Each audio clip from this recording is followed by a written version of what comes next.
জ্বালানি সংকট মোকাবেলায় সর্বোচ্চ চেষ্টা করছে সরকার, এমনটা জানিয়ে জ্বালানি মন্ত্রী বলেছেন বিকল এফএসআরইউ কবে ঠিক হবে তা জানা নেই। এদিকে জ্বালানি খাতের ঝুঁকি মোকাবেলায় স্বল্প মধ্য দীর্ঘমেয়াদী 9 দফা সংস্কারের সুপারিশ করেছে সিপিডি। রাজধানীতে এক আলোচনা সভায় জ্বালানি পরিস্থিতি নিয়ে উদ্বেগ জানান ব্যবসায়ী নেতারা। একদিকে গ্যাসের ঘাটতি, অন্যদিকে মহেশখালীর বিকল এফএসআরইউ, এতে ভোগান্তিতে পড়েছে শিল্প, পরিবহন সহ সাধারণ মানুষ। এমন পরিস্থিতিতে জ্বালানি সংকট নিয়ে আলোচনা সভার আয়োজন করে বেসরকারি গবেষণা সংস্থা centre for policy dialogue CPD.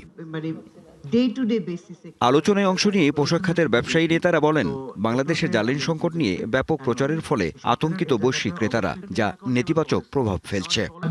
Petro Bangla এবং আপনারা শুনেছেন ওনারা কি বলেছে 24-এ এর কয়টা জিনিস বাস্তবায়িত হয়েছে এবং কয়টা জিনিস আসলে কে এর অ্যাকাউন্টেবিলিটিটা নিয়েছে, কার দায়িত্ব কে নিল, আর সেটার জন্য আমি ইন্ডাস্ট্রি সাফার করব। সিপিডির পরামর্শ, টেকসই জ্বালানি খাতের জন্য দরকার টেকসই জ্বালানি নীতি, আর টেকসই সমাধানের জন্য কৌশলগত জ্বালানি মজুদ গড়ে তোলা, দেশীয় গ্যাস অনুসন্ধানকে অগ্রাধিকার দেওয়ার পরামর্শ দিয়েছে সংস্থাটি। বাংলা কিউআর, যেখানে নগদ পেমেন্ট সেখানে। সারা দেশে 10 লাখেরও বেশি মার্চেন্টে নগদে পেমেন্ট করুন খুব সহজে। বোঝা গেল যে এই প্রাতিষ্ঠানিক দুর্বলতার কারণে আমাদের পলিসিগুলোও কিন্তু আমরা করতে পারছি না। এখানে আমাদের আর্থিক সীমাবদ্ধতা আছে, কিন্তু প্রযুক্তিগত সীমাবদ্ধতাও আছে।